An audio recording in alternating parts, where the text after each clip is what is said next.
여러분 안녕하십니까? YTN 뉴스 플러스 시작하겠습니다.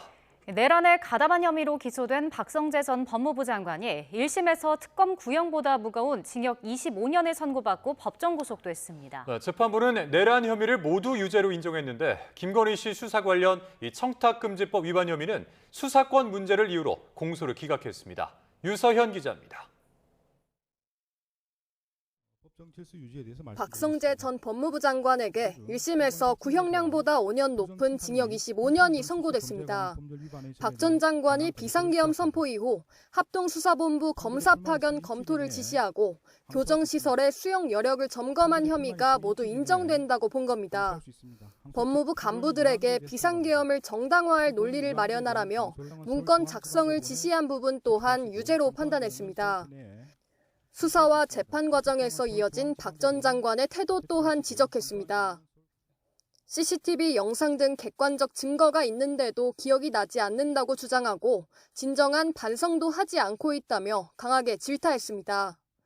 그러면서 불구속 상태였던 박 전 장관을 증거인멸의 우려가 있다며 법정 구속했습니다.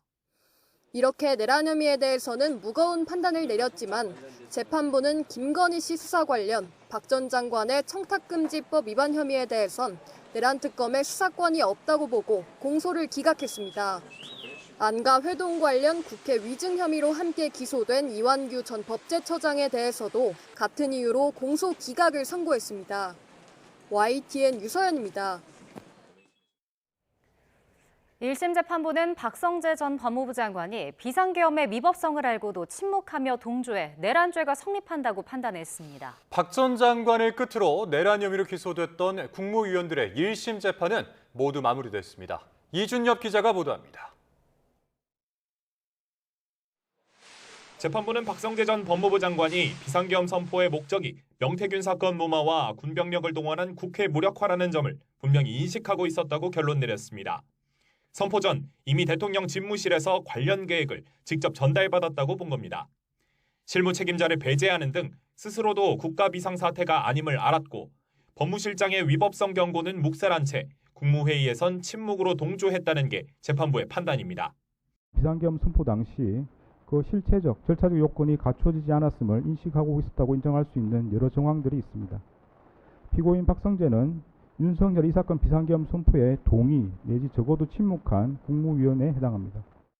대통령실 CCTV를 통해 확인된 양복 안주머니 속 지시 문건도 유죄 근거가 됐습니다. 박 전 장관이 넘겨받은 내용만을 선별적으로 법무부에 하달하며 정적 제압을 위한 출국 금지와 수용시설 확보라는 내란의 필수 전제 조건을 실행했다는 겁니다. 박 전 장관의 선고를 마지막으로 내란 특검이 기소한 국무위원들의 1심 재판은 모두 끝났습니다. 재판부는 박 전 장관이 시부정 당시 검찰총장과 신용해 당시 교정본부장에게 계엄 관련 지시를 내린 사실을 판결문에 적시했습니다. 이에 따라 내란 중요임무 종사 혐의로 두 사람을 겨냥해온 2차 종합특검의 이번 주 소환 조사에도 한층 탄력이 붙을 것으로 보입니다. YTN 이준엽입니다. 트럼프 미국 대통령의 돌발 행동으로 한때 파행 위기를 겪었던 미국과 이란의 스위스 회담이 진통 끝에 일단 합의 도장을 찍고 마무리됐습니다. 양측은 호르무즈 해협과 레바논에서의 군사 행동을 막기 위한 협의체를 꾸리고 60일간의 로드맵 구성에 합의했습니다. 김선중 기자입니다. 웃으며 시작된 협상은 18시간에 걸친 마라톤 회담으로 이어졌습니다. 특히 트럼프 대통령이 돌연 SNS를 통해 이란을 향한 협박글을 올리면서 한때 결렬 위기에 빠지기도 했습니다. 하지만 이번에도 중재국으로 참여한 카타르와 파키스탄의 설득이 통했습니다. 결국 밤샘 협상 끝에 60일간의 이른바 로드맵 구성에 합의했습니다. 양측은 최대 쟁점이었던 호르무즈 해협과 레바논 전쟁의 해법을 찾기 위한 협의체를 꾸리기로 했습니다. 이란 측은 경제 제재도 대폭 풀기로 했다고 소개했습니다. 원유와 석유화학 제품에 대한 수출 제재가 풀렸고 호르무즈 해상 봉쇄도 해제됐다며 대규모 재건 개발 계획이 시작됐다고 밝혔습니다. 아바스 아라그치 이란 외무장관은 중재국들의 적극적인 노력 덕분에 중대한 진전을 이뤘다고 평가했습니다. 다만 이란 핵 관련된 내용은 구체적으로 알려지지 않았습니다. 이에 따라 60일 동안 이어질 후속 협상에선 우라늄 농축 관련 쟁점 조율이 최대 관건이 될 것으로 보입니다.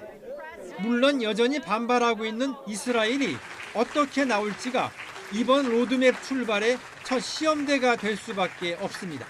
YTN 김선중입니다. 종전합의로 미국의 대이란 해상 봉쇄가 풀리면서 묶여있던 이란산 원유 수출이 빠르게 재개되고 있습니다.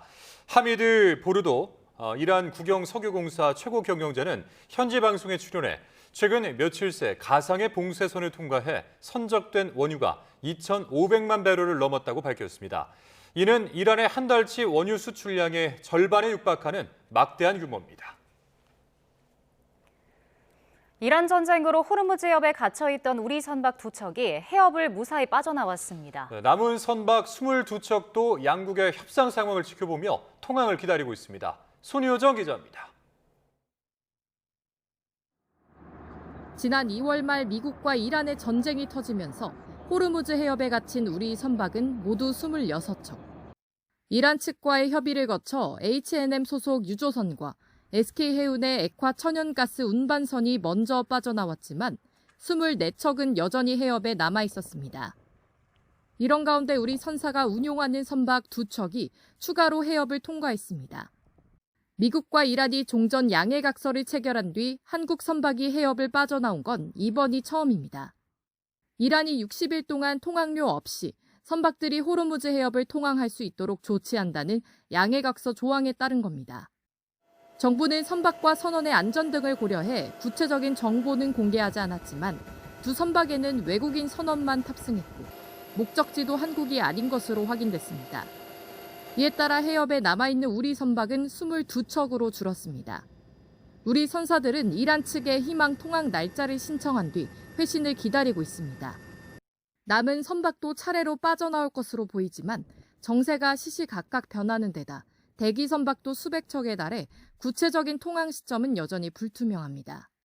호르무즈 해협 안에 있는 선박들이 한꺼번에 같은 날짜에 몰릴 수가 없다 보니까 현재로서는 언제 나올 수 있다라고 예측하기는 힘들고요. 현재 호르무즈 해협에 남은 한국인 선원은 모두 135명입니다. 해양수산부는 우리 선박의 안전한 통항을 위해 정보 제공과 실시간 모니터링 등 지원을 이어가고 있다고 밝혔습니다. YTN 손효정입니다. 조현 외교부 장관이 종전 이후 우리 기업들의 중동 재건 참여를 위해 외교부 내 경제협력팀을 설치하고 준비하고 있다고 밝혔습니다. 조 장관은 기자간담회에서 전후 우리 기업의 대중동 피해 복구 참여와 중동과의 포괄적이고 종합적인 경제협력 방안을 마련하기 위해 외교부 내 한중동 포괄적 경제협력팀을 설치했다고 말했습니다. 또 재외 공간을 통해 중동 각국과 맞춤형 협력 수요를 적극적으로 발굴해왔다고 덧붙였습니다. SK하이닉스가 코스피 시가총액 1위 왕자에 등극하면서 삼성전자가 2000년 11월 이후 처음으로 대장주 자리를 내주게 됐습니다. 코스피는 9,100을 넘어서면서 또다시 종가 최고치를 경신했습니다. 보도에 김세호 기자입니다. SK하이닉스가 코스피 시가총액 2,080조 원을 기록하며 삼성전자를 제치고 시총 1위를 차지했습니다. 삼성전자가 시총 1위 자리를 내준 것은 25년 7개월 만입니다. AI 기술 발달에 따른 반도체 수요 급증이 삼성전자와 SK하이닉스 모두 긍정적인 영향을 미치고 있지만 반도체에 집중한다는 점 그리고 미국 주식 예탁 증서 상장 기대감으로 외국인들의 SK하이닉스 투자 접근성이 한층 좋아질 것이라는 예상 때문이라는 분석이 나옵니다. SK하이닉스의 주식을 미국의 예탁증서 형태로 상장을 시키겠다라는 얘기고요. 이렇게 되면 외국인 투자자들의 SK하이닉스 주식에 대한 접근성이 조금 더 용이해지기 때문에 다만 보통주 외에 180조 원 규모의 삼성전자 우선주를 포함하면 여전히 삼성전자 시총이 SK하이닉스를 앞섭니다. 코스피는 9,114로 장을 마치며 종가 최고치를 또다시 갈아치웠습니다. 시가총액 1위를 차지한 SK하이닉스는 294만 원을 넘기고 신기록을 세우며 상승세를 주도했습니다. 반면 삼성전자는 0.14% 내린 35만 3,500원의 거래를 마감했습니다. 코스닥은 소폭 오르긴 했지만 천선을 회복하지 못한 채 장을 마쳤습니다. 이런 가운데 지난 19일 기준 신용거래 융자 잔고가 38조 4,786억 원으로 역대 최대를 기록하며 빚을 내 투자하는 이른바 B2 우려도 더욱 커지고 있습니다. 달러 강세에 장중 1,540원을 위협했던 원달러 환율은 10원 오른 1,537원으로 주간 거래를 마쳤습니다. YTN 김세호입니다. 강훈식 대통령 비서실장이 반도체 호황에 따른 초과 세수를 미래 세대를 위한 사업에 집중 투자하고 양질의 일자리가 확산하도록 신성장 동력 발굴에도 과감히 투자해야 한다고 말했습니다.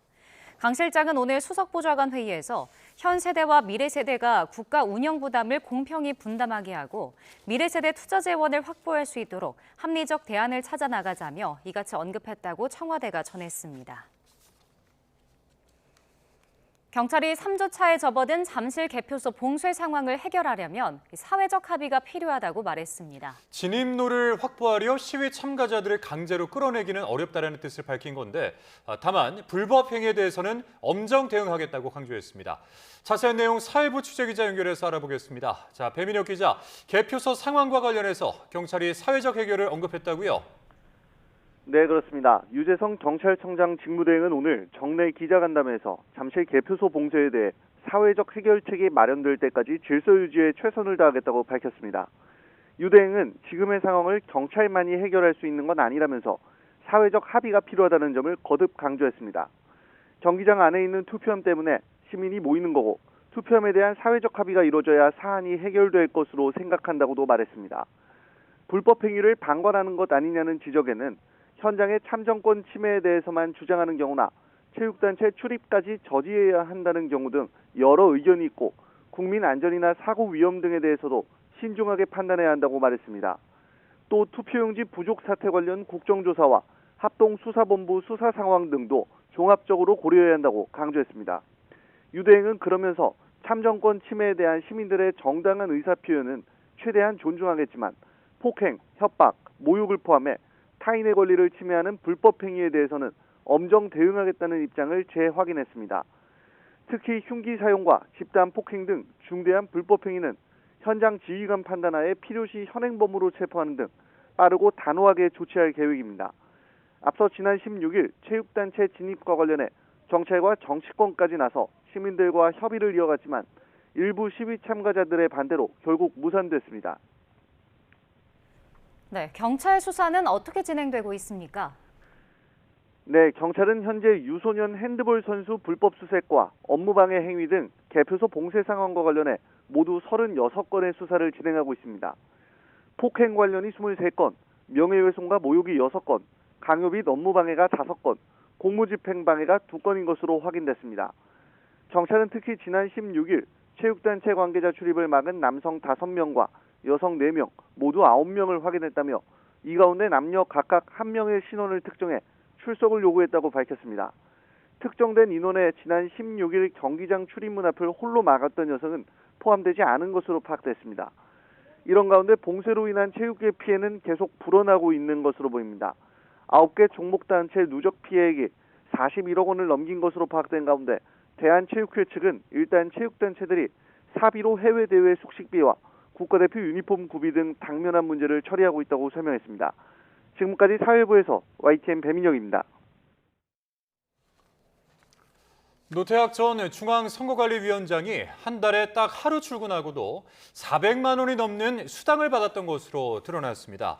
더불어민주당 윤건영 의원이 중앙선관위로부터 제출받은 자료를 보면 노 전 위원장은 재작년 11월 정기회의 참석차 하루 출근하고 425만 원의 수당을 받았습니다. 재작년 5월에는 유권자의 날 기념식 참석 등의 일정으로 사흘 출근해 340만 원을 받았고 그 다음 달에도 사흘 출근한 것에 대해서 395만 원의 수당을 받았습니다.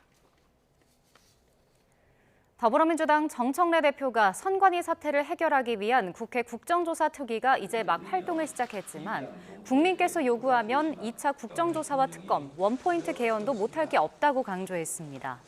정 대표는 오늘 최고위원회의에서 투표용지 부족과 국민 참정권 침해 사태를 바로잡고 다시 신뢰받는 선거관리 제도로 거듭날 수 있게 하기 위해 할 수 있는 모든 방법을 강구해야 한다며 이같이 말했습니다. 투표용지 부족 사태 국정조사특위 위원장인 국민의힘 윤상현 의원은 선관위 개혁을 위해 원포인트 개헌을 언급하면 이 논의가 블랙홀로 빠진다며 법 개정을 추진하자고 제안했습니다. 윤 의원은 오늘 국회의원회관에서 열린 세미나에서 9명의 선거관리위원 중 3명 이상을 상임위원으로 만들고 선관위 내에 여야가 추천하는 내부 감사위원회를 상설 독립기구로 만들고 국회 보고 의무를 갖게 하자고 덧붙였습니다. 국무총리 후보자인 한성숙 중소벤처기업부 장관이 모두의 창업 프로젝트 참가자들의 창업 아이디어와 개인정보가 유출된 데 대해 공식 사과했습니다. 원인 조사와 함께 재발 방지책을 마련하겠다고 약속했습니다. 자, 직접 이야기 들어보시죠. 모두의 창업 플랫폼 개인정보 유출로 인해 걱정과 불편을 겪으신 이용자 여러분들께 진심으로 사과드립니다. 주무부처 장관으로서 무거운 책임을 통감하며 깊이 송구하다는 말씀을 드립니다. 이번 일로 인해 청년들의 창업을 향한 열정과 도전 의지가 꺾여서는 안 될 것입니다. 향후 모두의 창업 참가자 여러분들도 직접 만나겠습니다. 도전자 여러분들의 질책도 또 제안도 무겁게 받아들이겠습니다. 대규모 개인정보 유출 사고가 발생한 모두의 창업 합격자들의 아이디어를 보호하기 위해 중소벤처기업부가 무상으로 영업비밀 원본증명 등록을 지원하기로 했습니다. 노용석 중기부 1차관은 정부 서울청사에서 브리핑을 열고 모두의 창업 합격자의 아이디어 유출 우려를 덜기 위해 적극 지원하겠다며 이같이 밝혔습니다. 영업비밀 원본증명은 영업비밀이 포함된 전자문서의 고유한 식별값을 원본증명기관에 등록하는 것으로 분쟁이 발생할 경우 영업비밀의 보유 시점과 보유자 등을 입증할 수 있도록 하는 제도입니다. 정교 유착 비리 의혹을 수사하는 검경 합동수사본부가 신천지 이만희 총회장에 대한 신병 확보에 나섰습니다. 대선과 총선 등 주요 선거 국민의힘 경선에 영향을 미칠 목적으로 신도들에게 당원 가입을 강제한 혐의를 받습니다. 박광열 기자입니다. 신천지의 국민의힘 당원 집단 가입 의혹과 관련해 정교유착 합수본이 의혹의 정점, 이만희 신천지 총회장에 대한 구속영장을 청구했습니다. 지난 1월 6일 합수본 출범 이후 5개월 보름여 만입니다.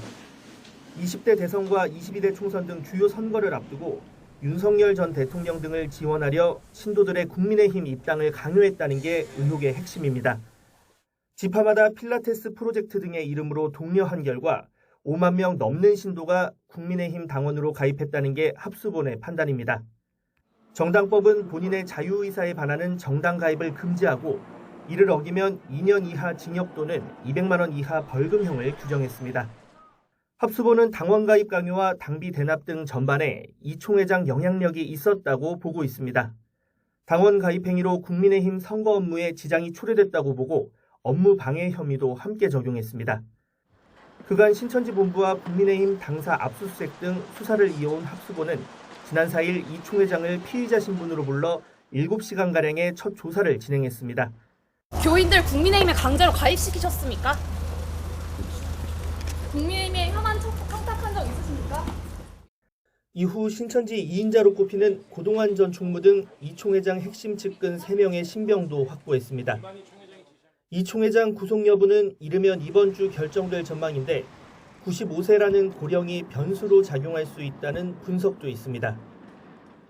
신병이 확보되면 정교유착 혐의는 물론 횡령, 조세포탈 등 기타 의혹 수사에도 속도가 붙을 거란 관측이 나옵니다. YTN 박광렬입니다. 연어 술파티 의혹 관련 국회 위증 혐의로 기소된 이화영 전 경기도 평화부지사에게 유죄를 선고한 1심 재판부가 진술의 일관성이 부족하다고 지적했습니다. 이 전 부지사 측은 선고 결과를 납득하기 어렵다면서 곧바로 항소장을 제출했습니다. 이수빈 기자입니다. 이화영 전 경기도 평화부지사의 국회 위증 혐의를 유죄로 판단한 1심 재판부는 판결문에서 이전 부지사의 진술의 신빙성이 떨어진다고 밝혔습니다. 증인들의 법정 진술은 서로 부합하고 이를 배척할 만한 사정이 없는 반면 피고인의 진술은 음주 장소와 음주량 등에 있어 일관되지 않는다고 지적했습니다. 이전 부지사 측은 소주 4병을 생수병 3개에 옮겨 담는 이른바 병가리가 이뤄졌다며 쌍방울 법인카드 사용 내역을 증거로 제출하기도 했는데 재판부는 이것만으로는 실제 술이 제공됐다고 보기 어렵다고 판단했습니다. 이른바 연어 술 파티의 실체를 인정할 증거가 부족하다고 본 겁니다. 그러면서 국회 청문회에서 기억에 반하는 허위 진술을 함으로써 국민을 대표하는 국회의 권위와 국민의 신뢰를 크게 훼손했다고 지적했습니다. 선고 직후 항소 의사를 밝힌 이 전 부지사 측은 다음 날 곧바로 항소장을 제출했습니다. 술이 발입된 사실이 없다는 걸 증명이 됐다. 그래서 피고인 이화영이 위증을 했다. 이건 도저히 납득이 안 돼요. 항소에서 꼭 다퉈볼 겁니다. 이 전 부지사 측은 수원지검에서 연어술 파티가 실제로 있었는데도 재판부가 인정하지 않았다며 이를 바로잡겠다고 밝혔습니다. 또 국민참여재판 배심원 7명 가운데 3명이 무죄 의견을 낸 만큼 검찰이 유죄를 합리적 의심 없이 입증했다고 보기도 어렵다고 강조했습니다. 이 전 부지사 측은 만약 혐의가 인정된다고 해도 징역 4개월의 실형은 지나치게 무겁다며 양형부당도 항소 이유로 들었습니다. 검찰은 판결문을 검토한 뒤 항소 기한인 다음 주 월요일까지 최종적으로 항소 여부를 결정할 것으로 보입니다. YTN 이수빈입니다. 더불어민주당이 이화영 전 부지사의 연어 술 파티 주장이 위증이라는 법원 판결이 참 안타깝고 이상한 판결이라며 납득하기 어렵다고 강조했습니다. 정청래 대표는 오늘 최고위원회의에서 당시 상황을 진술한 교도관들의 증언이 있고 연어 회초밥, 연어덮밥을 곁들인 식사 자리에서 소주를 마신 정황이 확인됐다는 법무부 특별감찰팀 보고서가 있는데 위증 혐의 유죄가 인정된 건 도저히 인정하기 어렵다며 이같이 말했습니다. 또 이번 재판을 보면서 검찰은 정말 고쳐쓰기 어려운 집단이라고 다시 생각했다며 숟가락만 한 보안 수사권이라도 남겨주면 언제 숟가락으로 칼을 만들어 정권에 들이댈지 모르니 완전 폐지가 정답이라고 주장했습니다. 국민의힘은 연어 술파티 의혹 위증 혐의로 이화영 전 경기도 부지사가 1심에서 유죄를 선고받은 걸 두고 민주당발 대국민 사기극의 추악한 실체가 백일화에 드러났다고 비판했습니다. 국민의힘 죄지우기 국정조사 특별위원들은 오늘 국회에서 기자회견을 열고 특정 한 사람의 사법 리스크를 세탁하기 위해 당과 정부가 전방위로 야합한 당정협작의 진실이 밝혀졌다고 주장했습니다. 그런데도 더불어민주당은 반성은커녕 판결을 부정하며 이성을 잃은 행태를 보이고 있다며 거대 의석수를 무기로 공소 취소를 강행하려 한다면 전대미문의 탄핵 사유가 될 거라고 경고했습니다. 더불어민주당 전당대회가 50여일 앞으로 다가오면서 차기 당권 주자들이 앞다퉈 친명 색채를 부각하며 신경전을 벌이고 있습니다. 연임 도전이 유력한 정청래 대표와 당 복귀를 예고한 김민석 국무총리 사이 이 경쟁도 본격적으로 달아오르고 있습니다. 황발경 기자입니다. 이재명 대통령을 향해 연일 월드클래스라며 극찬해온 정청래 대표는 유럽 순방 성과 찬사로 공개회의를 시작했습니다. 이어 검찰을 향해 보안 수사권은 꿈도 꾸지 말라며 강경 메시지를 쏟아냈습니다. 이번 이화영 재판을 보면서 검찰은 정말 고쳐쓰기 어려운 그런 집단이구나. 보안 수사권에 티끌마저 없애야 된다. 일각에서 제기된 명청 갈등 진화로 연임의 포석을 깔고 검찰개혁 의제로 강성 지지층을 결집하기 위한 행보로 해석됩니다. 주말 동안 민주당 권리당원의 30%가 몰려있는 호남을 순회한 정 대표는 이번 주 안에 연임 도전 의사를 공식 밝힐 거로 관측됩니다. 김민석 국무총리 역시 다음 주쯤 총리직을 내려놓고 민주당에 복귀할 뜻을 재확인했습니다. 최근 하락한 당 지지율을 회복하고 국정 동력을 뒷받침하려면 정부 여당이 완벽히 한 몸이 돼야 한다면서 사실상 당권 도전을 시사했습니다. 당이 두 가지가 필요하다고 봅니다. 당정의 완벽한 이 일치와 협력, 선거 이전보다도 더 당이 이 대통령의 국정을 뒷받침하면서 또 다른 당권 주자인 송영길 의원은 정청래 대표 연임 문제를 두고 친청계와 거듭 공개 충돌하는 모습을 보였습니다. 정청래 당대표가 어떤 결정을 할지를 좀 지켜보고 있습니다. 이 당의 화합을 위해서 고민을 많이 해주셨으면 하는 마음이 있고요. 왜 본인의 출마와 정청래 당대표의 연임과 연결이 돼 있습니까? 대단히 많이 우습다는 생각을 하시는 분들이 많을 것 같은데요. 당내에선 지지자들 사이에서 상대 진영을 비하하는 멸칭이 확산하는 데 대한 우려와 함께 당대표와 최고위원 후보가 짝을 지어 출마하는 이른바 줄세우기 관행을 없애야 한다는 지적이 잇따랐습니다. 이번 주 정청래 대표 연임 도전 공식화를 시작으로 당권 주자들 사이 친명 경쟁도 가속화할 거로 보입니다. 다만 경쟁이 계파 대결과 진영 분열로 이어질 경우 당심 결집 효과와 별개로 정부 여당 지지율에 부담이 될 거란 우려도 동시에 나옵니다. YTN 황보혜경입니다. 장동혁 대표의 당무 복귀가 임박하면서 잠시 소강 상태에 접어들었던 당내 거취 논쟁이 다시 불붙는 양상입니다. 특히 이번 지방선거에서 장 대표의 역할을 부각하며 자화자찬 논란이 이인 당 사무처 보고서가 발표된 경위를 두고 잡음이 이어졌습니다. 박정현 기자입니다. 닷새째 병상에 있는 장동혁 대표를 대신해 최고위원회의를 주재한 정점식 원내대표의 첫마디는 우리가 잘한 게 아니다는 경고였습니다. 최근의 당 지지율 반등은 정권 견제와 보수 쇄신을 요구하는 국민의 명령이지 당내에서 공과를 두고 싸울 문제가 아니라는 겁니다. 여당의 승리도 야당의 승리도 아닌 현명한 국민의 승리였습니다. 뼈저린 성찰과 쇄신을 주문하셨습니다. 지방선거 때 장동혁 대표가 16개 시도를 아우르며 혼신을 다했다는 내용의 앞선 당 사무처 보고서에 대한 쓴소리도 이어졌습니다. 비공개 회의에선 해당 보고서를 겨냥해 절차상 문제를 제기하며 당이 장 대표의 사당이냐는 질타를 쏟아낸 거로 전해졌습니다. 정 원내대표는 앞서 주말 언론 인터뷰에서도 거취 논쟁이 내년 2월까지 이어질 수 있겠느냐며 상황 정리의 의지를 드러내기도 했습니다. 그간 장 대표 사퇴론이 빗발쳐도 거리를 두던 정 원내대표의 연이은 강도 높은 발언에 당내 투톱 사이 미묘한 기류 변화도 감지되는 가운데 입원 중인 장 대표는 이번 주 복귀를 목표로 하는 거로 알려졌습니다. 단식 여파와 선거운동 도중 누적된 피로로 예상보다 회복 상태가 더딘 거로 알려졌는데 건강 상태에 대한 정치적 해석을 경고하는 목소리도 이어졌습니다. 꾀병으로 입원을 했다라든지 이런 식의 평가와 분석을 하시는 분들이 많은데 자제해 주시기를 부탁을 드리겠습니다. 장 대표 측은 주요 당직자들의 사의 표명으로 불거진 당직 개편 가능성엔 아직 검토한 적이 없다고 선을 그었습니다. 장 대표가 복귀 뒤 당 안팎에서 분출하는 책임론과 쇄신 요구에 어떤 대답을 내놓을지에 따라 또 한 번 당도 요동칠 전망입니다. YTN 박정현입니다.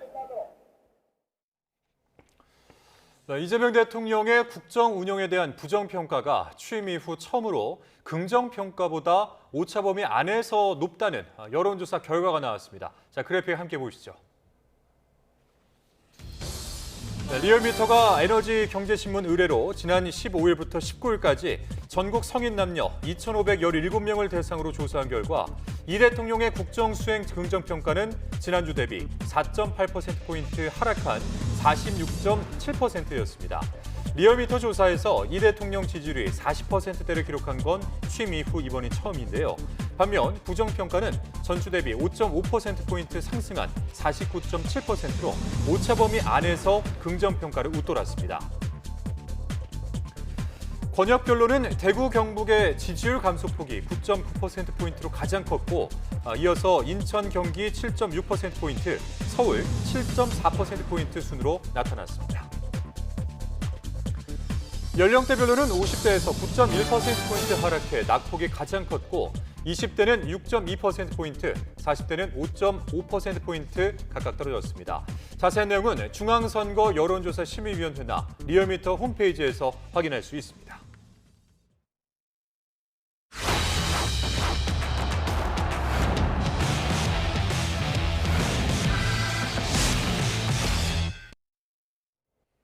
우리 대표팀의 조별리그 마지막 경기인 남아공전의 주심으로 아르헨티나 출신 파쿤도 테오 심판이 배정됐습니다.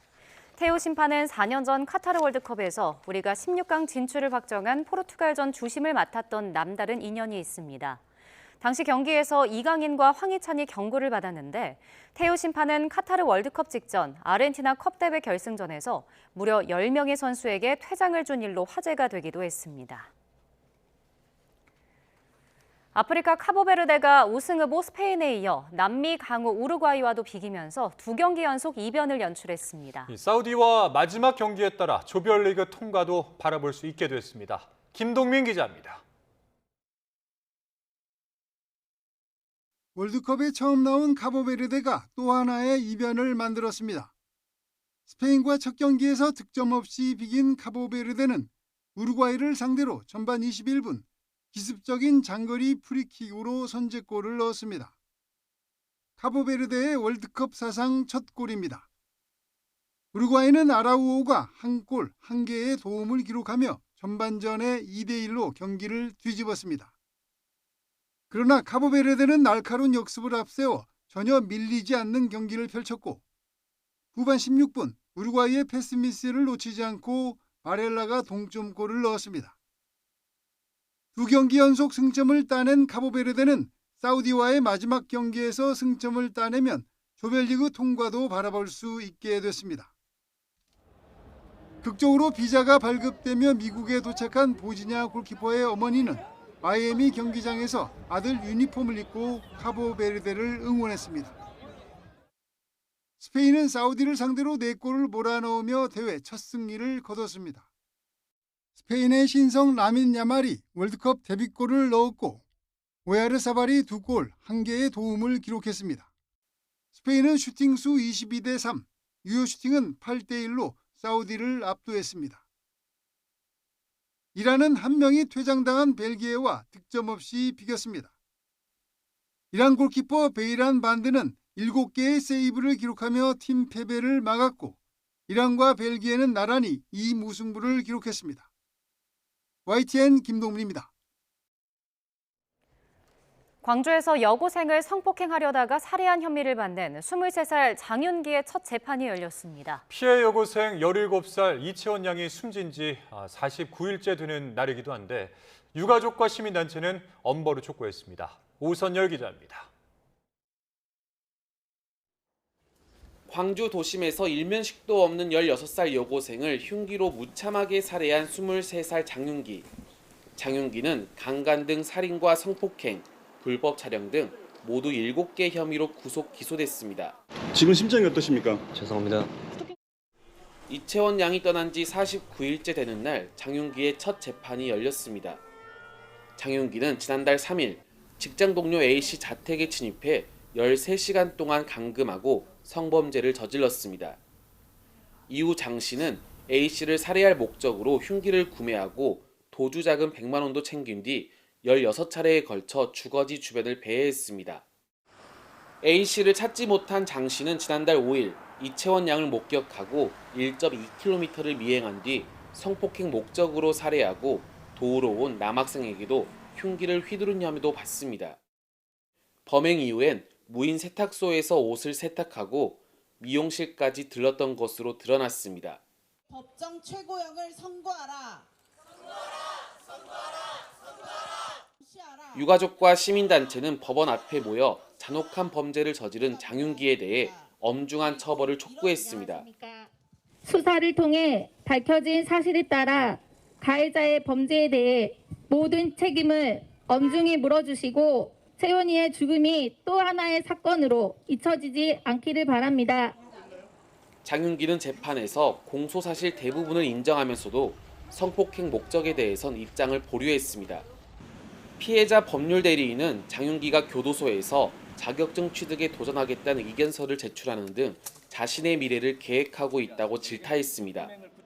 유가족은 더 이상 이제 가족과 함께할 수 없고 미래를 내다볼 수 없는 상황인데 재판을 받는 이 상황 속에서도 자신의 미래를 계획하고 있다는 점이 너무 비탄하고. 이채원 양의 49제를 맞아 열린 추모식에서 소방노조는 이 양에게 명예 소방관증을 수여했습니다. YTN 오설입니다. 충남 천안 서부경찰서가 동급생을 집단 폭행한 혐의로 고등학생 A군 등 3명에 대해서 구속영장을 신청하고 범행에 가담한 나머지 3명도 입건해 조사하고 있다고 밝혔습니다. A군 등은 지난달 18일 밤 11시쯤 충남 천안 두정동에 있는 노래방과 또 인근 주차장에서 또래 학생 B군을 집단 폭행한 혐의를 받고 있습니다. 경찰 조사 과정에서 A군 등은 노래방에서 B군과 배달 음식 주문 문제로 말다툼을 하다 폭행하게 됐다고 진술한 것으로 전해졌습니다. 경기 안양 동안경찰서가 최근 난임병원에서 의식을 잃은 채 발견된 뒤 숨진 20대 여성 연구원의 사인이 질식사인 것으로 확인됐다고 밝혔습니다. 경찰은 연구원 A씨가 화학적 요인으로 인해 산소가 부족해지면서 질식사한 것으로 추정하고 정확한 사인을 조사하는 것으로 파악됐습니다. A씨는 병원에서 난자를 관리하는 난임연구원으로 근무했던 것으로 파악됐는데 경찰은 병원 측의 안전수칙 준수 여부 등을 확인할 방침입니다. 지난 4월 삼립 시화 공장에서 발생한 노동자 손가락 절단 사고를 수사한 경찰이 사고 책임자들을 검찰에 송치했습니다. 경기 시흥경찰서는 업무상 과실치상 혐의를 받는 공장장 A씨 등 공장 관계자 5명을 지난 12일에 송치했다고 밝혔습니다. A씨 등은 지난 4월 10일 삼립 시화 공장에서 컨베이어 센서 교체 작업을 하던 노동자 2명의 손가락이 절단된 사고와 관련해 안전 의무를 다하지 않은 혐의를 받고 있습니다.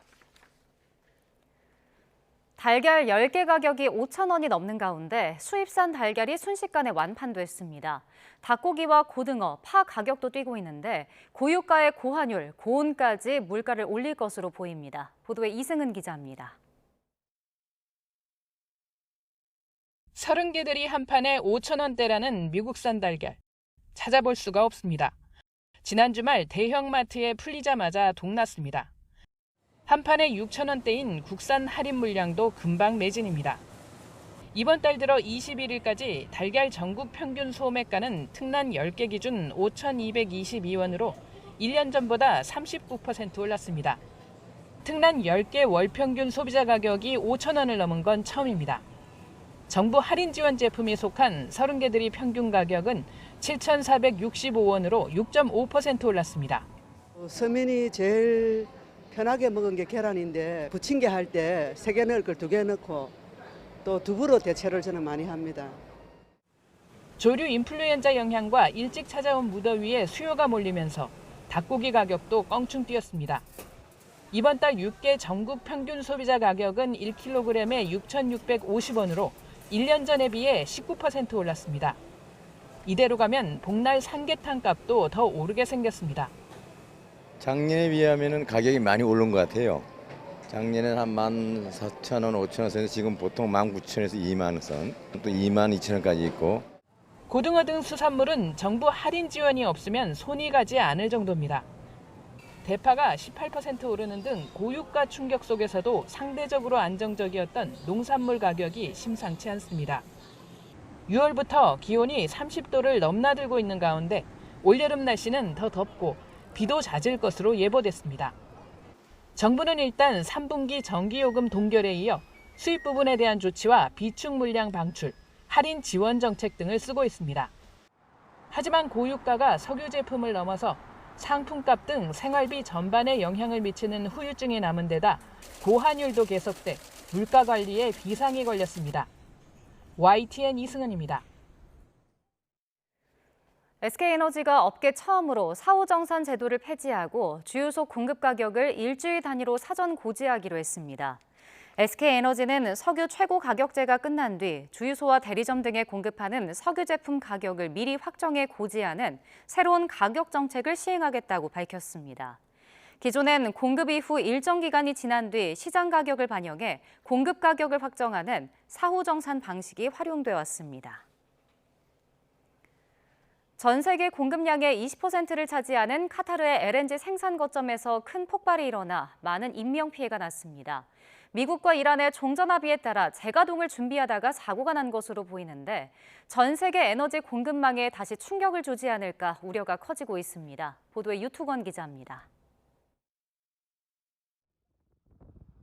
세계 최대 LNG 생산단지인 카타르 라스라판에서 큰 폭발이 일어났습니다. 수십 킬로미터 떨어진 곳에서도 거대한 불길과 연기 기둥이 목격됐습니다. 카타르 정부는 자세한 경위는 밝히지 않은 채 가동을 시작하던 중 폭발과 화재가 일어났다고 확인했습니다. 이 사고로 수십 명이 실종되거나 다친 것으로 알려졌습니다. 라스라판 단지는 인근 해상 가스전에서 추출한 가스를 액화한 뒤 곧바로 수출하는 생산 거점으로 전 세계 공급량의 20%를 맡고 있습니다. 하지만 중동 전쟁이 발발한 직후인 3월 초 이란의 드론 공격을 이유로 생산을 중단했습니다. 이어 3월 중순엔 이스라엘의 가스전 공습에 대한 보복으로 이란이 미사일을 발사하면서 심각한 피해를 봤습니다. 이에 국영기업인 카타르 에너지는 기존 계약을 이행할 수 없게 됐다며 불가항력을 선언했습니다. 또 피해를 완전히 복구하는데 길게는 5년이 걸릴 수도 있다고 밝혔습니다. Qatar gas field, which produces a large part of Qatar's gas, has got damaged to the extent of, I think, 17% of its output, and people are saying 3 to 5 years to get it fixed. 라스라판에서 생산되는 LNG의 90%는 인도와 한국, 일본 등 아시아로 수출되고 있습니다. 재가동을 준비하는 시점에 대규모 폭발 사고가 일어나면서 전 세계 공급망에 큰 충격을 줄 수 있다는 우려가 커지고 있습니다. YTN 유통원입니다. 우방국 정상에게 인신 공격성 모욕을, 적성국에는 파멸적 위협을 가하는 트럼프 미국 대통령의 거친 언사가 연일 국제사회를 뒤흔들고 있습니다. 세계를 벼랑 끝으로 몰고 가는 트럼프식 막말 외교의 실체와 또 작동 방식은 뭔지 권영희 기자가 전해드립니다. 트럼프 대통령은 최우방국 이탈리아의 조르자 멜로니 총리를 향해 사진 촬영을 구걸했다며 망신을 주었습니다. 이탈리아 외무장관이 방미 일정을 전격 취소하는 등 양국 관계는 최악으로 치닫고 있습니다. Che non abbia la stessa determinazione con i nemici dell'Occidente, con i nemici degli Stati Uniti, con leadership con le quali invece si dimostra molto più accondiscendente. Però una cosa se la deve ricordare, io e l'Italia non imploriamo mai. 이미 마크롱 프랑스 대통령에게도 독서를 쏟아낸 적이 있습니다. Then I call up France, Macron, whose wife treats him extremely badly, and still recovering from the right to the jaw. 적성국을 대할 때는 더 극단적입니다. 종전협상 도중 이란 대표단에 폭격 위협을 가하고 호르무즈 해협 통행료까지 내놓으라며 거칠게 판을 뒤흔들었습니다. 여기서 주목할 점은 충동적 지르기와 시스템적 수습이 만들어내는 기묘한 협박 효과입니다. 트럼프 대통령이 감정적인 막말을 뱉어놓으면 백악관과 행정부는 미국의 압도적인 국력을 바탕으로 사후에 외교적 전략으로 둔갑시킵니다. I think it's important for the American people, but people all over the world to appreciate that what's brought us to this moment is the president's leadership and the president's willingness to see a Middle East that is much different 10 years from now than it was 10 years ago. 상대국 입장에선 트럼프 개인의 말실수나 감정적 폭발이어도 실제 미국의 경제 제재나 군사 보복으로 이어질까 긴장하게 됩니다. 시작은 본능적이고 충동적이었을 수 있지만 결과적으로는 고도의 전략적 억제력으로 기능하는 완벽한 구조가 완성되는 겁니다. 전문가들은 트럼프 대통령이 원하는 최대치의 양보가 수용될 때까지 이 예측 불가능한 폭주가 멈추지 않을 것으로 내다봅니다. 방위비 증액 청구서를 맞이한 한국 등 전 세계 동맹국들에게도 남의 일이 아닙니다. 트럼프의 거친 언사는 언제든 현실이 될 수 있는 묵직한 외교적 경고일 수 있습니다. YTN 권영입니다. 미국에서 첨단 주행 보조 기능인 이른바 오토파일럿이 켜진 테슬라 승용차가 주택에 돌진해 집안에 있던 주민이 숨지는 사건이 발생했습니다. 미국 언론들은 19일 휴스턴에서 서쪽으로 30km 떨어진 KTC에서 테슬라 모델 3 차량이 도로에서 벗어나 주택에 부딪혔다고 전했습니다. 당시 차량이 빠른 속도로 주택에 충돌하면서 현관에 있던 70대 주민이 크게 다쳐 병원으로 옮겨졌지만 숨졌습니다. 현지 경찰은 운전자가 술에 취한 상태는 아니었고 차량이 왜 속도를 제어하지 못했는지 조사 중이라고 밝혔습니다. 네, 어제 강원 고성에서 고등학생이 파도에 휩쓸려 실종되는 등 동해안에서 너울성 파도로 인한 사고가 잇따르고 있습니다. 풍랑특보가 내려지고 재난 문자까지 발송됐지만 일부 관광객들의 위험천만한 행동은 멈추지 않고 있습니다. 송세혁 기자입니다. 성남 파도가 갯바위 주변으로 쉴 새 없이 몰아칩니다. 갯바위 위에 선 남성이 잠시 몸을 낮추더니 집채만한 파도를 두 팔 벌려 온몸으로 맞습니다. 아이고 저 사람 왜 그런지 모르겠어. 아유. 파도에 휩쓸릴 수 있는 아찔한 상황. 그런데도 남성은 갯바위 위에서 춤까지 춥니다. 춤추고 난리 났네 저기 갯바위에서. 해양경찰이 출동하고 나서야 남성은 갯바위에서 내려옵니다. 강릉의 또 다른 해변. 지난 6일 바다에 발을 담그고 있던 70대가 파도에 휩쓸려 숨진 곳입니다. 한 남성이 갓난아기를 안은 채 바다로 다가섰다가 밀려오는 파도를 피해 백사장으로 물러납니다. 위험한 행동을 반복하던 순간 백사장 안쪽까지 덮친 파도에 아기를 안은 남성도 주변 관광객도 옷이 흠뻑 젖습니다. 당시 동해안에는 풍랑특보가 내려진 가운데 최고 5m 가까운 파도가 일었습니다. 해안가 접근 금지 재난 문자까지 발송됐지만 소용이 없습니다. 고성에서 실종된 고등학생을 포함해 이달 들어서만 강원 동해안에서 너울성 파도 등 연안 사고로 5명이 숨지거나 실종됐습니다. 노을성 파랑이 왔을 때는 발을 담궜을 때 어느 순간에 깊숙이 빠져들 수가 있고 또 그 다음 파도가 왔을 때 빨아들이는 힘이 강하기 때문에 쉽게 쓸려갈 수가 있습니다. 해경은 풍랑특보가 내려지거나 재난 문자가 발송됐을 때에는 아예 해안가에 접근하지 말 것을 당부했습니다. YTN 송세혁입니다. 최근 일주일 사이 식중독 환자가 20%가량 급증한 것으로 나타나 주의가 필요합니다. 병원급 이상 의료기관 210곳이 참여하는 장관 감염증 표본 감시 결과 6월 7일부터 13일까지 올해 24주차 장관 감염증 환자는 827명으로 일주일 전보다 20.4% 늘었습니다. 노동계 기대와 경영계 우려 속에서 시행됐던 이 노란봉투법이 어느덧 시행 100일을 넘겼습니다. 정부는 폭발적인 교섭 요구 증가도 또 교섭 단위 과도한 세분화도 나타나지 않았다면서 법이 안정적으로 자리 잡고 있다고 평가했습니다. 이문석 기자입니다. 지난 15일 중앙노동위원회는 하청급식업체 노동자에 대한 한화오션의 사용자성을 인정했습니다. 노후시설 개선 권한이 원청에 있다는 점에서 산업안전과 작업환경 의제에 한해 하청 노동자와 직접 대화하라고 판단한 겁니다. 노란봉투법이 가져온 변화에 경영계는 이른바 교섭 쓰나미가 현실이 됐다며 우려를 나타냈습니다. 실제로는 어떨까? 시행 100여일이 지난 현재 원청 439곳이 하청 노조로부터 교섭 요구를 받은 거로 조사됐습니다.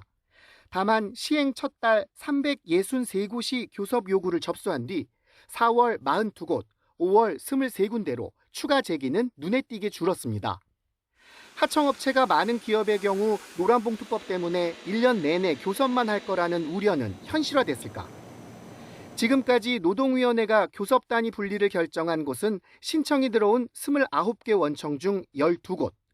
고용노동부는 분리된 12곳 원청의 최대 분리 사례가 3개라며 지나치게 세분화된 양상은 없었다고 밝혔습니다. 일각에서 우려했던 교섭 요구의 폭발적 증가나 교섭 단위의 과도한 쪼개기는 현실에서 나타나고 있지 않다, 이렇게 말씀드릴 수 있습니다. 그렇다고 교섭 요구와 교섭 단위 분리 신청 증가 가능성이 아예 사라진 건 아닙니다. 많은 하청 노조들이 앞서 교섭 요구 등을 제기한 비슷한 처지의 기업 상황과 노동위원회 판단을 지켜본 뒤 움직일 수 있다는 전망도 나오고 있습니다. YTN 이문석입니다. 합동참모본부가 북한이 군사분계선 MDL에 근접한 위치에 철책을 설치하고 있는 데 대해 명백한 정전협정 위반이라고 밝혔습니다. 합참은 북한군의 MDL 일대 작업 동향에 대해서 면밀히 감시하고 있고 유엔사와 긴밀한 협력을 통해 지속 대응해 나갈 것이라면서 이같이 말했습니다. 북한군은 김정은 위원장의 적대적 두 국가론을 뒷받침하기 위해서 지난 2024년 4월부터 전방 지역에서 관련 작업을 진행해 왔는데 일부 구간에서는 MDL에서 80에서 90m가량 떨어진 정도로 가까운 곳에 철조망을 설치한 것으로 알려졌습니다. 다음 주 한 우크라이나 외교장관 회담이 열릴 예정인 가운데 북한군 포로의 한국행 논의에 진전이 있을지 주목되고 있습니다. 외교부 고위 당국자는 오늘 30일 한국과 우크라이나 외교장관 회담이 열릴 예정이며 이 자리에서 북한군 포로의 한국행 문제에 대해서 논의할 예정이라고 밝혔습니다. 그러면서 가급적 신속하게 북한군 포로 본인의 자유의사에 따라 한국행을 추진한다는 기본 입장에는 변함이 없고 이번 회담에서 진전이 있을 것으로 기대한다고 말했습니다. 낮 동안 흐린 날씨가 이어지던 내륙 곳곳으로 현재 소나기 구름이 발달했습니다. 전남 해안과 그리고 제주도는 남해상에 위치한 비구름의 영향을 받고 있는데요. 내륙의 소나기와 남해안의 비는 오늘 밤 대부분 잦아들겠고 제주도만 내일 밤까지 최고 80mm의 비가 이어지겠습니다. 내일 내륙은 구름만 다소 지나며 낮 동안 자외선이 강하겠고요. 동해안 지역은 너울성 파도를 주의하셔야겠습니다. 내일 아침 기온은 서울 19도, 대전 18도로 오늘보다 조금 낮겠습니다. 낮 기온은 서울 30도, 전주 28도로 서쪽 지방은 덥겠지만 동해안은 강릉 23도로 선선하겠습니다. 수요일 제주도와 영남 해안에는 또 한 차례 비 소식이 있습니다. 날씨였습니다.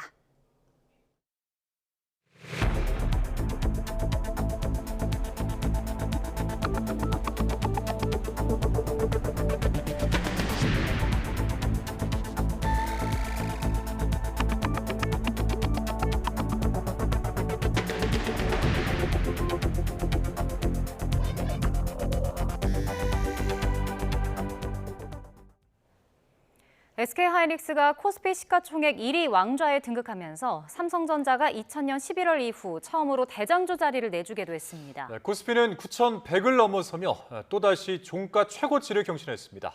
보도에 김세호 기자입니다. SK하이닉스가 코스피 시가총액 2,080조 원을 기록하며 삼성전자를 제치고 시총 1위를 차지했습니다. 삼성전자가 시총 1위 자리를 내준 것은 25년 7개월 만입니다. AI 기술 발달에 따른 반도체 수요 급증이 삼성전자와 SK하이닉스 모두 긍정적인 영향을 미치고 있지만 반도체에 집중한다는 점 그리고 미국 주식 예탁 증서 상장 기대감으로 외국인들의 SK하이닉스 투자 접근성이 한층 좋아질 것이라는 예상 때문이라는 분석이 나옵니다. SK하이닉스의 주식을 미국의 예탁증서 형태로 상장을 시키겠다라는 얘기고요. 이렇게 되면 외국인 투자자들의 SK하이닉스 주식에 대한 접근성이 조금 더 용이해지기 때문에 다만 보통주 외에 180조 원 규모의 삼성전자 우선주를 포함하면 여전히 삼성전자 시총이 SK하이닉스를 앞섭니다. 코스피는 9,114로 장을 마치며 종가 최고치를 또다시 갈아치웠습니다. 시가총액 1위를 차지한 SK하이닉스는 294만을 넘기고 신기록을 세우며 상승세를 주도했습니다. 반면 삼성전자는 0.14% 내린 35만 3,500원의 거래를 마감했습니다. 코스닥은 소폭 오르긴 했지만 천선을 회복하지 못한 채 장을 마쳤습니다. 이런 가운데 지난 19일 기준 신용거래 융자 잔고가 38조 4,786억 원으로 역대 최대를 기록하며 빚을 내 투자하는 이른바 B2 우려도 더욱 커지고 있습니다. 달러 강세에 장중 1,540원을 위협했던 원달러 환율은 10원 오른 1,537원으로 주간 거래를 마쳤습니다. YTN 김세호입니다. 삼성넥스 2배 ETF 도입을 후회하고 있다며 이찬진 금융감독원장이 사실상 정책 실패를 인정했습니다. 이 원장은 금융감독원 본원에서 열린 정례 기자간담회에서 매매 회전율 등이 급등해 시장 불안정성과 변동성이 심화하고 반도체주 중심으로 거래 쏠림이 확대하고 있다고 말했습니다. 특히 삼성넥스 2배 ETF 과열에 대해 지난해 연말 고환율 상태가 이어지자 서학개미를 국내로 유도하려고 도입한 것이라며 해당 상품의 회전율로 증권사만 배불리는 결과를 초래하고 있다고 말했습니다. 트럼프 대통령의 돌발 행동으로 한때 파행 위기를 겪었던 미국과 이란의 스위스 회담이 진통 끝에 일단 합의 도장을 찍고 마무리됐습니다. 양측은 호르무즈 해협과 레바논에서의 군사 행동을 막기 위한 협의체를 꾸리고 60일간의 로드맵 구성에 합의했습니다. 김선중 기자입니다. 웃으며 시작된 협상은 18시간에 걸친 마라톤 회담으로 이어졌습니다. 특히 트럼프 대통령이 돌연 SNS를 통해 이란을 향한 협박글을 올리면서 한때 결렬 위기에 빠지기도 했습니다. 하지만 이번에도 중재국으로 참여한 카타르와 파키스탄의 설득이 통했습니다. 결국 밤샘 협상 끝에 60일간의 이른바 로드맵 구성에 합의했습니다. 양측은 최대 쟁점이었던 호르무즈 해협과 레바논 전쟁의 해법을 찾기 위한 협의체를 꾸리기로 했습니다. 이란 측은 경제 제재도 대폭 풀기로 했다고 소개했습니다. 원유와 석유화학 제품에 대한 수출 제재가 풀렸고 호르무즈 해상 봉쇄도 해제됐다며 대규모 재건 개발 계획이 시작됐다고 밝혔습니다. 아바스 아라그치 이란 외무장관은 중재국들의 적극적인 노력 덕분에 중대한 진전을 이뤘다고 평가했습니다. 다만 이란 핵 관련된 내용은 구체적으로 알려지지 않았습니다. 이에 따라 60일 동안 이어질 후속 협상에선 우라늄 농축 관련 쟁점 조율이 최대 관건이 될 것으로 보입니다. 물론 여전히 반발하고 있는 이스라엘이 어떻게 나올지가 이번 로드맵 출발의 첫 시험대가 될 수밖에 없습니다. YTN 김선중입니다. 미국과 이란 전쟁으로 호르무즈 해협에 발이 묶인 우리 선박 두 척이 해협을 빠져나왔습니다. 해양수산부는 호르무즈 해협 안쪽에 대기하던 우리 선사운용 선박 두 척이 해협을 통과해 정상 항해하고 있다고 밝혔습니다. 미국과 이란이 종전 양해각서를 체결한 뒤 우리 선박이 호르무즈 해협을 통과한 건 이번이 처음입니다. 이번에 해협을 빠져나온 선박 두 척에는 한국인 선원이 승선하고 있지 않고 목적지도 한국이 아닌 제3국입니다. 호르무즈 해협에 남은 우리 선박은 22척으로 해협에 머무르는 한국인 선원은 외국 선박 승선 인원을 포함해서 모두 135명입니다. 정부가 종전 이후 중동 재건 수요 등을 파악하기 위한 한중동 경제협력 TF를 신설했습니다. 재건 수요 등을 파악해서 우리 기업들의 진출을 적극적으로 돕기 위해서입니다. 홍선기 기자입니다. 정부는 최근 외교부 안에 한중동 포괄적 경제협력 TF를 신설했습니다. 미국과 이란의 종전 합의에 따른 중동 지역 전후 복구 사업에 우리 기업의 참여를 대비하기 위해서입니다. 전후 우리 기업의 대중동 피해 복구 참여와 이와 함께 중동과의 포괄적이고 종합적인 경제협력 방안을 마련하기 위해 외교부 내에 한중동 포괄적 경제협력팀을 설치하고 중동 지역에 있는 제외 공간들을 통해 현지 국가들의 재건 수요와 국내 기업들의 참여 가능한 분야를 발빠르게 확보하는 게 목적입니다.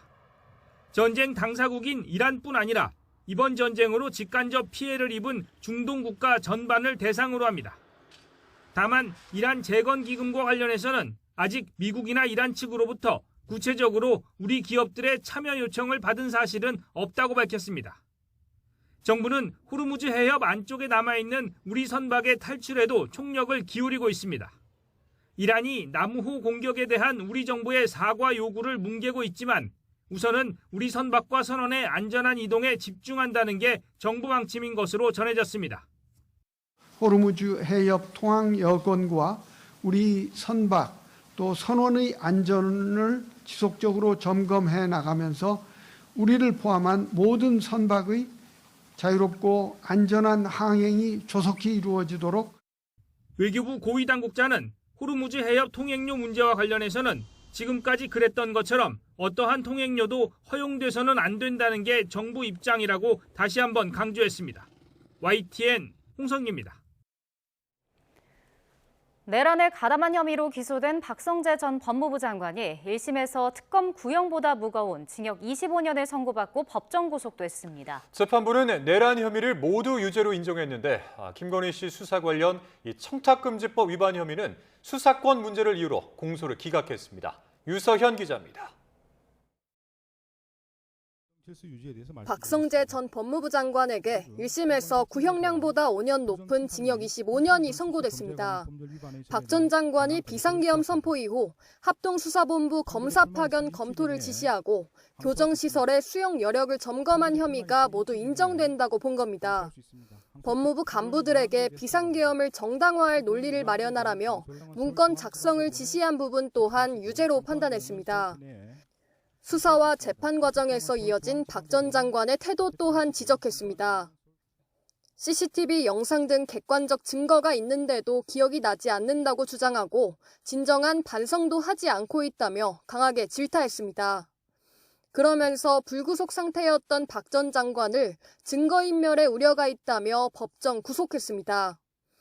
이렇게 내란 혐의에 대해서는 무거운 판단을 내렸지만 재판부는 김건희 씨 수사 관련 박 전 장관의 청탁금지법 위반 혐의에 대해선 내란 특검에 수사권이 없다고 보고 공소를 기각했습니다. 안가 회동 관련 국회 위증 혐의로 함께 기소된 이완규 전 법제처장에 대해서도 같은 이유로 공소 기각을 선고했습니다. YTN 유서연입니다. 이진관 부장판사는 민주주의를 뿌리째 흔들려 했지만 반성하지 않는다고 박 전 장관을 강하게 질타했습니다. 수사 초기 무죄를 자신했던 박 전 장관은 징역 25년 중형을 선고받고 구치소로 향했습니다. 권준수 기자입니다. 서울중앙지법 이진관 부장판사의 판단은 이번에도 엄격했습니다. 앞서 한덕수 전 국무총리에게 구형량보다 무거운 형을 선고한 데 이어 박성재 전 장관에게도 특검의 구형량인 20년을 뛰어넘는 징역 25년을 선고했습니다. 재판부는 박 전 장관의 죄책이 가볍지 않다고 지적했습니다. 헌법 수호의 책무를 지닌 법무부 장관으로서 그 의무를 저버린 채 국민의 기본권과 민주주의 질서를 심각하게 훼손한 내란 범행에 가담했다는 겁니다. 박성재 회의로 인해 대한민국은 자칫하면 국민의 기본권과 자유민주적 기본 질서가 유린당했던 어두운 과거를 회개하여 독재 정치라는 수렁에서 장기간 헤어나오지 못할 뻔하였습니다. 중형이 선고된 결정적 사유는 재판 과정에서 보여준 박 전 장관의 불성실한 태도였습니다. 재판부는 명백한 CCTV 영상이 있는데도 박 전 장관이 서슴없이 허위 진술을 하고 되레 새로운 증거가 나왔느냐며 따져 물었다는 점을 지적하기도 했습니다. 앞서 내란 특검 수사 초기 박 전 장관은 구속영장이 기각되자 무죄를 자신하는 듯한 입장을 보이며 줄곧 강경한 태도를 유지해왔지만 지나친 억측과 논리 비약으로 잘못된 자료를 근거로 한 무리한 청구였다고 생각합니다. 재판부는 증거인멸 우려를 인정해 법정 구속도 결정했습니다. 계엄이 실패로 돌아간 직후에도 박 전 장관이 부하 직원에게 계엄의 정당성을 방어하는 문건을 만들게 한 사실이 낱낱이 드러났습니다. 윤 전 대통령의 최측근으로 불린 박 전 장관은 결국 서울구치소에서 윤 전 대통령을 다시 만나게 됐습니다. YTN 권준수입니다. 프로축구단 강원FC가 외국인 용병 임대 과정에서 사기를 당한 사실이 알려졌습니다. 해킹 피해 이후에 엉뚱한 계좌로 임대료 수천만 원을 보냈는데 이게 또 전액 자치단체 보조금인 것으로 드러났습니다. 지원 기자가 단독 보도합니다. 프로축구단 강원FC가 다소 황당한 사기를 당한 건 지난 2024년 외국인 용병 선수의 임대 과정에서였습니다. 구단은 당시 크로아티아 국적 분데스리가 2부 리그에 뛰던 A 선수를 1년 단기 임대했습니다. 임대료는 당시 환율로 약 8,900만 원. 그런데 이적 합의 후 수상한 일이 생겼습니다. 상대였던 독일 구단 측이 기존 계좌가 아닌 새로운 계좌로 지급을 요청한 겁니다. 강원FC는 의심 없이 임대료를 송금한 상황. 하지만 확인 결과 해당 계좌는 독일 구단이 아닌 신원미상 해커가 보낸 것으로 알려졌습니다. 이에 대해 강원FC 측은 상대 구단 이메일이 해킹된 후 발생한 사건이라며 당시 송금한 직원은 퇴사했고 팀장도 징계를 받은 사안이라고 밝혔습니다. 이후 양 구단은 임대료 지급을 놓고 공방을 벌였습니다.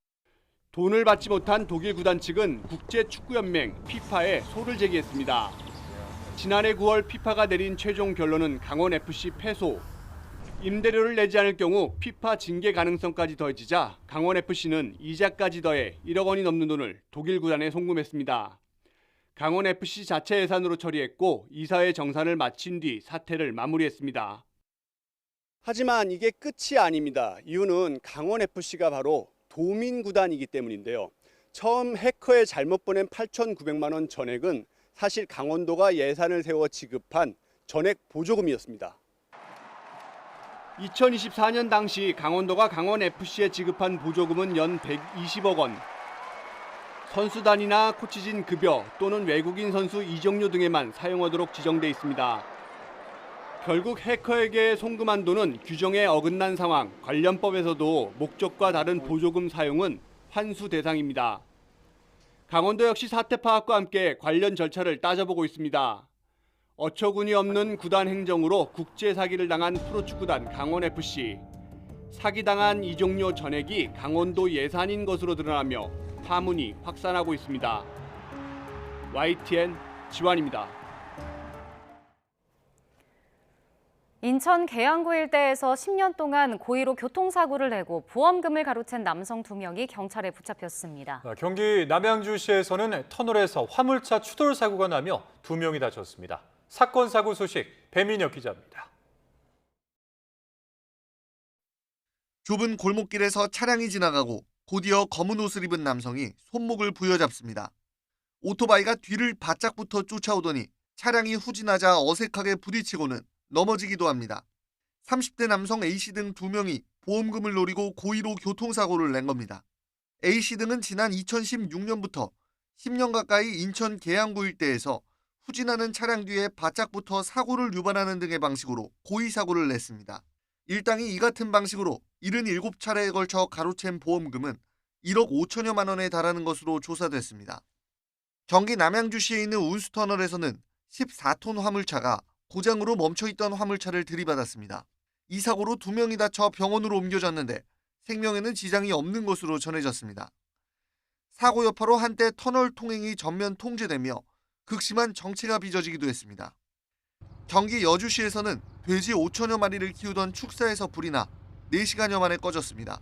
이 불로 다친 사람은 없었습니다. 소방당국은 정확한 화재 원인을 조사하고 있습니다.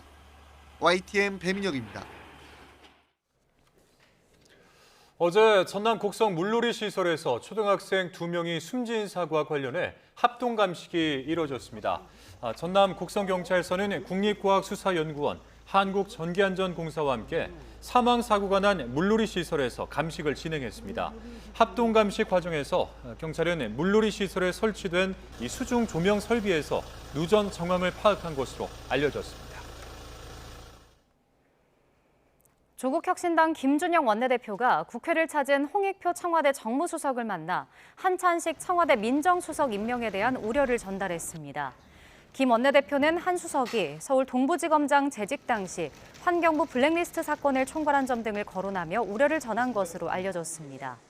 이에 대해 홍 수석은 직접 수사 담당자가 아니었다고 해명하며 검찰개혁은 국민이 원하는 방향으로 추진될 것이라고 강조한 것으로 전해졌습니다. 반면 더불어민주당은 한찬식 신임 민정수석은 합리적이고 실용적인 인사로 검찰 조직 문화를 누구보다 잘 알고 있는 검찰개혁 적임자라고 평가했습니다. 강준현 수석 대변인은 서면 브리핑에서 한 민정수석은 조작으로 얼룩진 윤석열 정치검찰의 구태와 잘못된 잔재와는 거리가 먼 인물로 지난 2019년 윤석열 당시 검찰총장 취임을 앞두고 검사장직 사의를 표명했다며 이같이 말했습니다.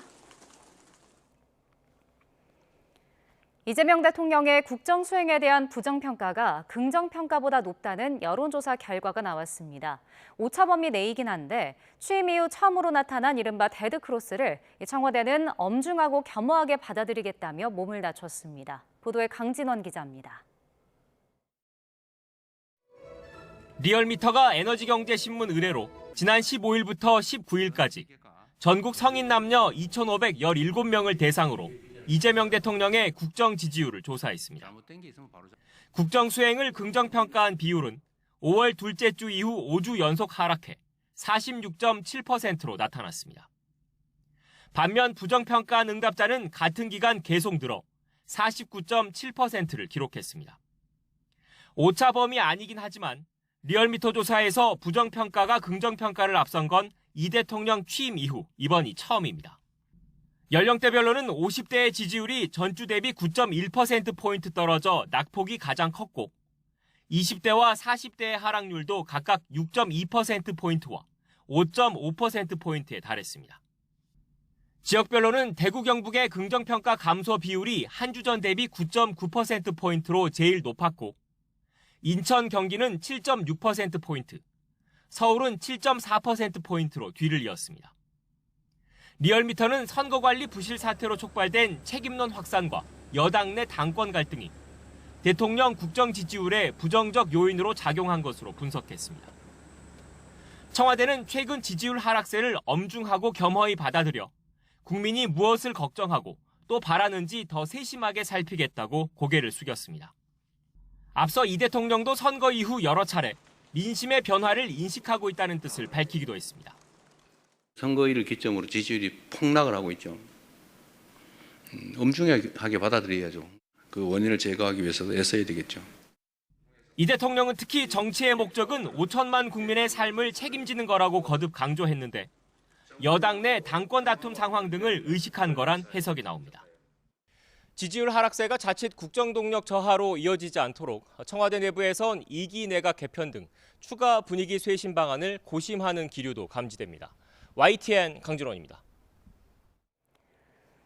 경찰이 3주 차에 접어든 잠실 개표소 봉쇄 사태를 해결하기 위해 사회적 합의가 필요하다고 강조했습니다. 무리하게 경력을 동원했다가 충돌이 생길 걸 우려하는 것으로 보이는데 강제 해산보다 투표함 반출에 반대하는 시민들에 대한 설득이 우선이라는 의미로 해석됩니다. 김희영 기자입니다. 경찰이 잠실 개표소 내부 진입을 위해 당장은 물리력을 동원하지 않겠다는 뜻을 공개적으로 밝혔습니다. 유재성 경찰청장 직무대행은 지금 상황은 사회적 해결책이 필요한 사안이라고 말했습니다. 여러 의견을 가진 시민이 모인 만큼 사회적 합의가 필요하다며 경찰만이 해결할 수 있는 일이 아니라는 입장을 분명히 했습니다. 경력 투입만 바라볼 게 아니라 투표함 반출이나 경기장 진입에 반대하는 시민들에 대한 설득도 필요하다는 취지로 보입니다. 유 대행은 그런 해결책이 마련될 때까지 질서 유지에 최선을 다하겠다고 말했는데 불법 행위를 방관하는 것 아니냐는 지적에는 적극 반박했습니다.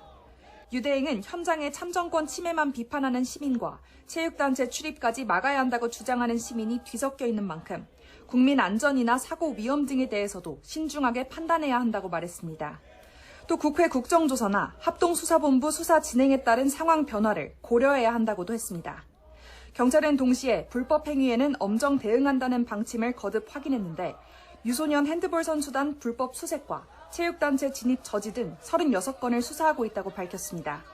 지난 16일 체육단체 관계자 출입을 막은 9명 중 남녀 1명씩 신원을 특정해 출석을 요구했는데 당시 출입구를 홀로 막았던 여성의 신원은 아직 특정되지 않은 것으로 파악됐습니다.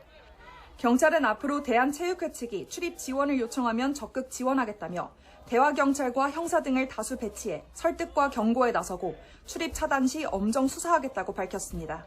YTN 김희영입니다. 여야가 이재명 대통령이 언급한 선거관리위원회 개혁을 위한 원포인트 개헌의 온도차를 보이며 주도권 다툼을 이어가는 모습입니다. 하반기 국회 원구성을 둘러싼 여야 협상도 공전을 거듭하는 가운데 국회의장이 원구성 시한까지 정해 조속한 합의를 촉구하고 나섰습니다. 보도에 김다연 기자입니다.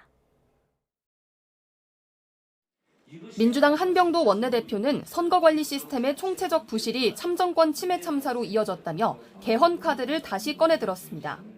앞서 이재명 대통령이 중앙선관위 외부 감시를 위한 원포인트 개헌을 언급한 것에 공감하며 추진 의지를 드러낸 겁니다. 이재명 대통령께서 원포인트 개헌 가능성까지 언급한 까닭은 이번 사태를 철저히 국민 눈높이에서 다뤄야 한다는 뜻으로 여겨집니다. 하지만 국민의힘 생각은 다릅니다. 원포인트 개헌 논의가 블랙홀이 돼 야당이 주장하는 특검의 회피 수단으로 악용될 수 있는 데다 법 개정으로도 충분히 개혁안을 마련할 수 있다는 겁니다. 차라리 선관위 안에 여야가 추천하는 감사위원회를 상설 독립기구로 만들어 국회 보고 의무를 갖게 하자는 주장도 나왔습니다. 문제가 있을 때마다 정치적 필요에 따라서 헌법 개정을 악용하겠다는 저희가 깔려 있다고 의심할 수밖에 없습니다.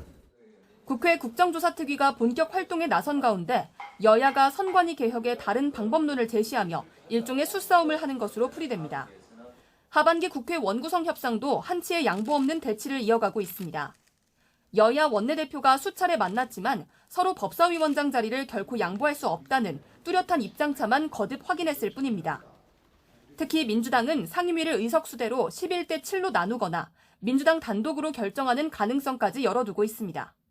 발목 잡기, 시간 끌기에 대해서는 용인을 할 수 없고요. 저희 당 입장으로서는 법사위원장을 절대 양보를 할 수가 없다. 원구성과 관련해 조정식 국회의장이 오는 24일 정오까지 상임위 명단을 내라고 최후 통첩했지만 국민의힘의 반발 속 여야 협상은 여전히 안개 속입니다. YTN 김다현입니다. 네, 서울 강남의 유명 레스토랑에서 10대 청소년이 갑자기 부서진 유리문에 크게 다쳤습니다. 책임을 인정하던 식당은 요구한 배상금을 다 줄 수는 없다며 민사조정을 신청했는데 피해자 측은 제대로 협의하기도 전에 조정을 신청했다며 억울함을 호소했습니다. 김혜린 기자입니다. 서울 강남구 신사동에 있는 유명 레스토랑입니다. 식사를 마친 10대 A군이 식당을 나서던 찰나 갑자기 유리문이 산산이 부서지면서 A군 위로 쏟아집니다. 놀란 직원이 얼어붙은 사이 어머니가 A군에게 다급히 달려갑니다. 지난해 11월 겪은 이 사고로 목과 손을 크게 다친 A군은 마취도 없이 9군데를 꿰맸습니다. 마취제를 사용하면 안 된다고 얘기를 하시더라고요. 그래서 혹시라도 쇼크가 올 수도 있고 하니까 한 번에 그렇게 소독을 하고 그 고통을 이용해서 꼬매는 걸로. 사고 직후 업주는 가입된 보험사를 통해 피해를 배상하겠다며 사과했습니다. 고객님 안전이랑 그게 제일 중요한 거고 네. 뭐 그거에 따라서 뭐 저희 매장에서 일어난 일이기 때문에 저희한테 책임이 무조건 다 있다고 저는 무조건 생각이 들어서 그런데 치료를 받으며 보험사와 협의를 이어가던 가족들에게 돌연 법원에서 조정 신청서가 날아왔습니다. 업체 측이 민사 조정을 신청한 겁니다. 결국에는 그렇게 시간 오래 걸려서 낸 결론은 우리는 못 해주겠다. 우리가 요구한 금액에 대해서 못 해주겠다. 그러니까 우리는 민사 조정을 받아보겠다라고 해서 그때 일방적으로 통보를 한 거고. 업체 측이 제시한 배상액은 250만 원. 이미 지출한 치료비보다 적은 액수였습니다. 향후 예상되는 흉터 치료비와 트라우마로 인한 정신과 진료비, 위자료 등을 포함해 가족이 요구한 2,500만 원과도 차이가 컸습니다. 금액은 당연히 저희는 계속 협의가 될 거라고 생각을 했고 저희도 그래서 제시한 금액은 일단 저희도 최대치로. A군 가족은 정신과 진단서를 추가로 제출하고 보험사 답변을 기다리던 상황에서 추가 협의 없이 법원에 조정을 신청했다며 반발하는 상황. 이에 업체 측은 A군 가족이 과도한 금액을 요구했고 배상 처리를 맡은 보험사의 안내에 따라 조정 신청을 한 거란 입장입니다. 하지만 보험사는 업체 결정으로 조정 절차가 시작된 거라면서도 보험사와 피해자 간 손해액에 대한 이견이 크면 민사 조정이 진행될 수 있다고 설명했습니다. 양측이 합의에 이르지 못해 조정이 결렬되면 소송이 불가피한 상황. A군 가족은 사고 이후 피해를 입증하고 배상을 요구하는 부담까지 져야 할 줄은 몰랐다며 억울함을 호소하고 있습니다. YTN 김혜린입니다. 서울시가 어르신 지하철 무임승차 연령을 70세로 상향하는 정책과 버스비 일부 지원을 추진합니다. 서울시는 대한노인회 서울시연합회를 통해 어르신 대중교통 정책 관련 공청회 제안에 대한 공문을 접수했다고 밝혔습니다. 이와 관련해 서울시는 먼저 현행 65세인 도시철도 무임 연령을 70세로 상향해 도시철도 운송 적자를 축소하고 또 이를 통해 절감된 재원으로 70세 이상 어르신을 대상으로 버스비 일부를 지원하는 방안을 추진합니다. 2026년 북중미 월드컵이 본격 개막하면서 경기 결과나 또 특정 상황을 예측해 돈을 거는 이른바 예측 시장에 7조 원이 넘는 뭉칫돈이 몰리고 있습니다. 블룸버그 통신에 따르면 대표적인 예측 플랫폼 플리마켓과 칼시의 이번 월드컵 관련 누적 베팅액이 무려 50억 달러, 우리 돈 약 7조 6천억 원을 돌파했습니다.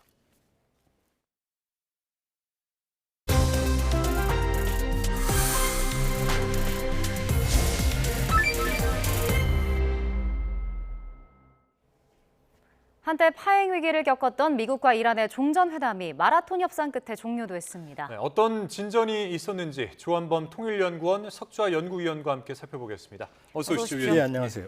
네, 무박 2일간 진행됐던 1차 회담 종료가 됐습니다.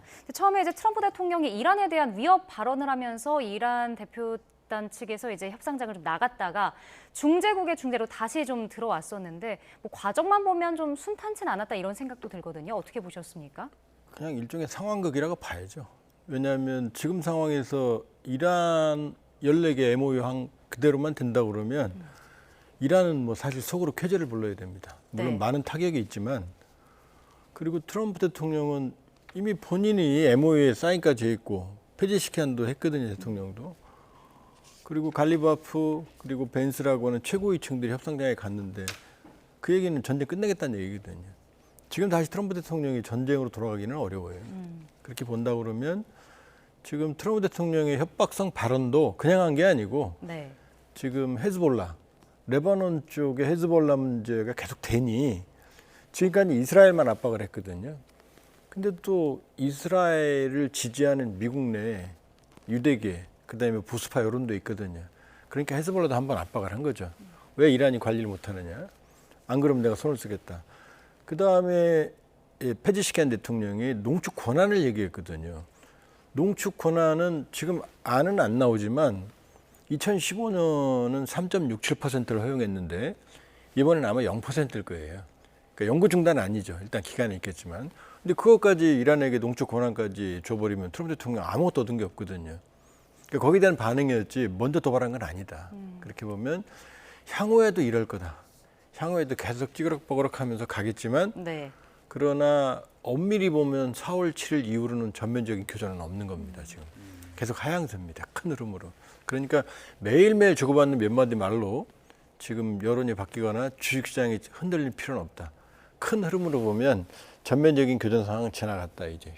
그러나 향후에도 이렇게 롤러코스터처럼 약간의 변동은 있을 거다 이렇게 볼 수 있죠. 그러니까 뭐 아까 이제 답변 중에 상황극이다 이제 이런 단어를 선택을 하셨는데 그러면 예를 들면은 트럼프 대통령이 엄포를 놓기도 했고 또 갈리바프 의장이 대응할 준비가 됐다 이러면서 이제 맞받기도 했는데 이런 것들도 이제 상황극의 연장선상에서 본다면 뭔가 이제 의도된 연출이었다 이제 이렇게 보시는 건가요? 왜냐하면 양측 다 전쟁을 끝내겠다는 의지는 확실합니다. 이란으로서는 이대로만 가면 상당히 남는 장사고. 트럼프 대통령은 지금 되돌릴 수 없는 다시 전쟁을 한다? 지금 비난을 받는 이유는 뭐냐면 이러려고 전쟁했느냐. 결국 이란이 승리한 전쟁을 했느냐 이건 거지. 그러니까 다시 전쟁해라 이 얘기는 아니거든요. 그렇게 보면 양측 다 전쟁을 끝내려는 의지는 확실하다. 거기다가 보통 협상을 하게 되면 이 실무 당사자들이 사인을 합니다. 그러니까 2015년 합의 때도 외무장관이 서명을 했고 양측. 심지어 한국전쟁 6.25 때도 이승만 대통령은 대통령 자격으로 서명 안 했어요. 김일성은 중국, 북한, 조선인민군 최고사령관, 그다음 펑도와에는 중국인민지원군 최고사령관, 그다음에 클라크 유엔군 사령관이 서명을 했거든요. 근데 지금 MOU에 불과한 거에 트럼프가 사인했거든요. 페제시키안이 사인했거든요. 양측 대통령이.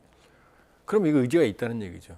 그리고 미국 부통령과 갈리바프 의회 의장이라는 고위급이 또 현장에 참석했거든요. 그렇게 보면 이 얘기는 협상하겠다는 얘기입니다. 양측 다 끝낼 의지가 강한 거죠. 지금 양국이 이제 회담을 통해서 나온 또 내용을 보면 앞으로 이제 60일 안에 최종 합의를 목표로 한 로드맵을 마련하기로 했습니다. 뭐 호르무즈 협의나 레바논 관련 문제가 논의됐다고 하는데 뭐 전체적으로 보면 그래도 좀 성공적인 회담이다라고 볼 수 있을까요? 예, 성공적이라고 봐야죠. 왜냐하면 갈리바프 그다음에 벤스라고 하는 고위급이 일단 만나서 파행이 아니거든요. 지난번 초기에 이란 전쟁 초기에 만났을 때는 아무 성과 없이 갔죠.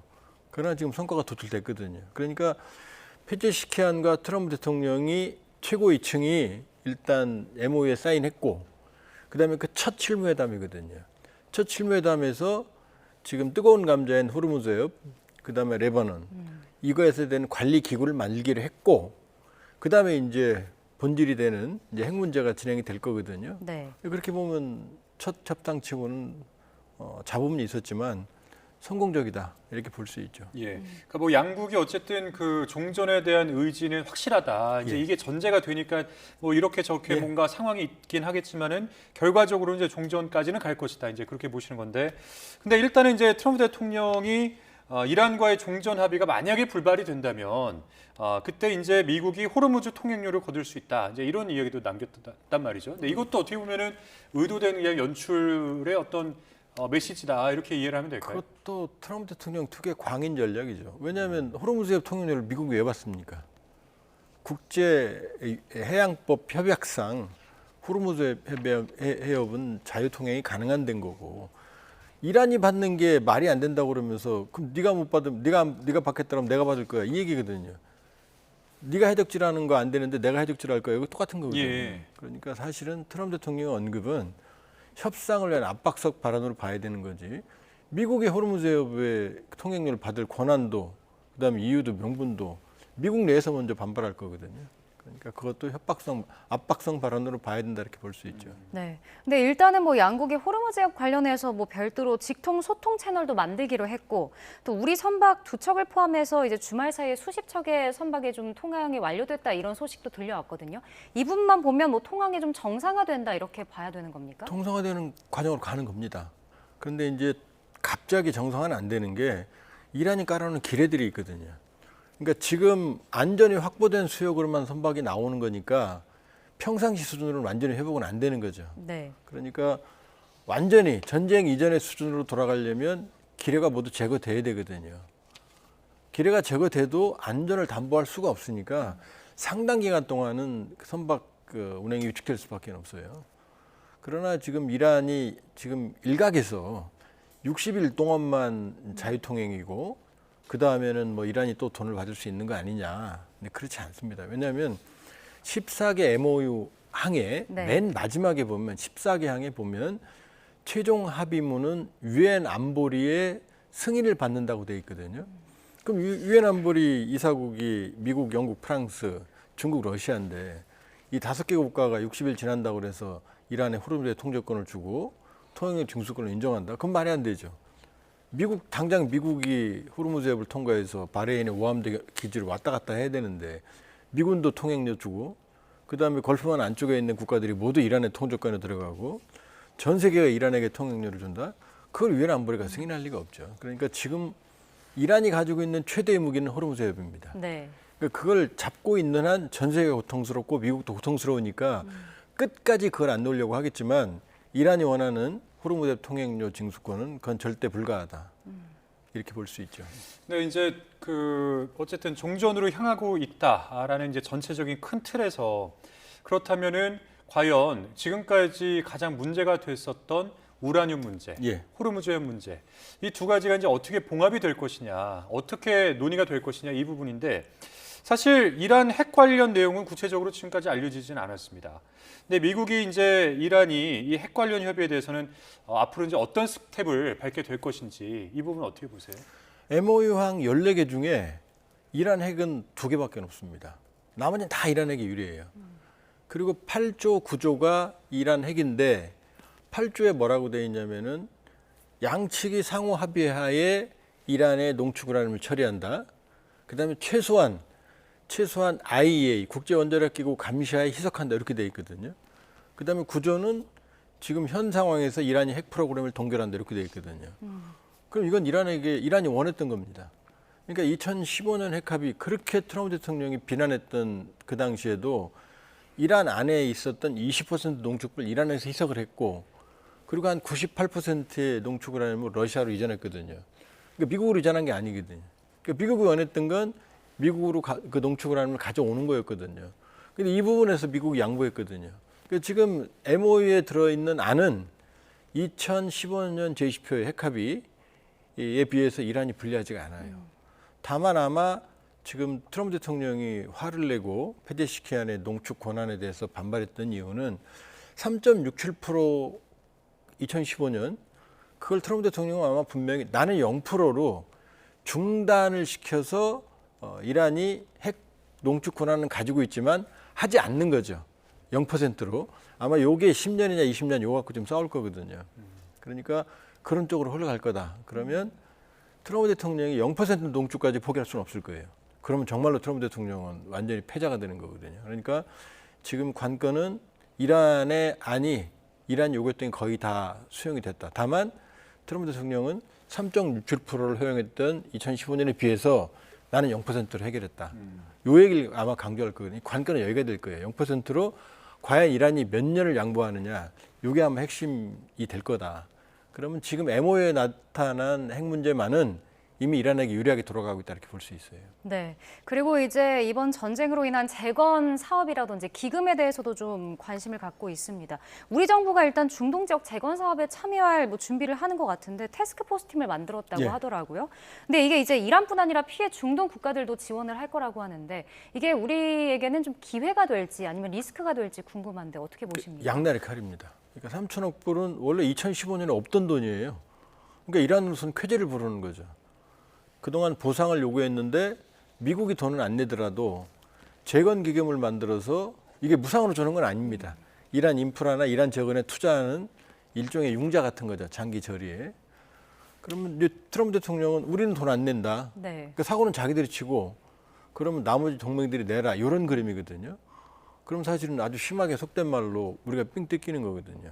그런데 그렇게만 볼 수는 없는 게 어차피 이란이라고 하는 인구 9,300만, 세계 석유 매장량 3위, 가스 매장량 2위의 시장을 본다면 네. 그 시장을 선점하기 위해서는 투자를 해야 됩니다. 그러니까 정부 입장에서는 내키지는 않지만 그러나 어차피 내야 되는 거면 이걸 기회로 활용하겠다라는 거고요. 네. 다만 지금 이제 조금 그 불안한 흐름은 트럼프 대통령은 미국은 돈 안 낸다고 그랬거든요. 그럼 미국 정부를 말하는 거예요. 미국의 메이저 석유 회사들이나 미국의 기업들은 돈 낼 겁니다, 아마. 왜? 이란에 들어가서 이란의 노른자리를 차지해야 되거든요. 그럼 이란이 그걸 또 원하지 않느냐? 원합니다. 왜냐하면 미국 자본이 들어와서 인프라나 석유 자본에 투자를 되면 미국이 못 때릴 거 아니에요. 네. 이스라엘도 공격을 못 할 거 아니에요. 그러니까 3천억 불은 우린 돈을 낼 수밖에 없는 구조지만 여러 가지 미국에 대한 신뢰나 어쨌든 압박 또 우리의 기회. 그러나 이제 제일 문제가 되는 건 미국이 다 가져가고 네. 중요한 건 나머지 동맹국들은 그냥 뒤치다거리하는 그런 그림이 그려질 수 있기 때문에 정부도 상당히 신중하게 로드맵을 짜야죠. 네, 이 종전 양해각서에 대해서 이제 여론은 어떤 반응이었는지 한번 살펴보게 되면 사실 이제 말씀해주신 것처럼 이란에 더 유리한 양해각서다. 이제 이렇게 생각하는 경우가 훨씬 더 큰 것 같습니다. 구체적인 수치를 보면은 미국인 10명 중 2명 정도만 미국에 더 유리한 합의다. 이렇게 본 거고 10명 중 이제 9명 정도가 이란의 합의의 승자. 뭐 이렇게 이제 꼽은 거란 말이죠. 사실 그 전쟁이 언제 끝날 것인지에 대한 전망을 저희가 계속 했을 때부터 조만간 끝날 것이다에 대한 근거로 미국에서는 이제 11월에 중간 선거가 있기 때문에 트럼프 대통령은 부담을 느낄 것이다. 이제 이게 있었단 말이죠. 근데 지금 이런 식으로 종전을 하게 되면 과연 11월에 이 중간 선거 더 유리한 상황이 되는 겁니까? 미국 국내 정치에 외교안보 사안이 거의 영향을 안 미쳐요. 그 클린턴이 전쟁을 이긴 부시를 이겼잖아요. 그래서 클린턴이 한 말이 바보야, 문제는 경제야. 미국 국민들은 지금 저렇게 생각하지만 유가만, 소유값만, 정유소의 기름값만 정상으로 돌아가면 이란 전쟁 신경 안 씁니다. 그러니까 지금 상황에서는 뭐 지금 뭐 몇 명이 불만이 다지만은 바로 넘어갑니다. 트럼프는 그걸 노리는 거죠. 다만 이스라엘의 경우에는 본인들의 안보가 있으니까 저게 변하지 않죠. 그러나 트럼프 대통령은 지금 뭐 합의안에 대한 부정적 여론 별로 신경 안 쓸 거예요. 왜냐, 빨리 기름값만 안정화시키면 미국 국민 다 잊어버릴 거거든요. 그러니까 트럼프 대통령이 보는 미국 국내 여론과 이스라엘 형성되는 여론의 흐름은 좀 다르다. 이렇게 보면 제가 보기에는 합의안만 보면 트럼프 대통령이 혁명수비대 엑스맨인지도 모르겠다. 왜냐하면 이란의 절제가 유리하니까요. 그러나 큰 흐름으로 보면 어쨌든 이란도 핵 개발은 이제 물 건너갔다. 그리고 이란이 장기적으로 보면 만일에 3천억 달러가 들어가고 그다음에 이란이 세계 경제에 포섭이 되면 이란 체제도 정상화될 가능성이 높거든요. 그러니까 장기적으로는 중동 질서가 구조적인 변화의 흐름으로 들어갈 수도 있죠. 알겠습니다. 오늘 말씀 여기까지 듣겠습니다. 지금까지 조한범 통일연구원 석좌 연구위원과 함께했습니다. 오늘 말씀 고맙습니다. 고맙습니다.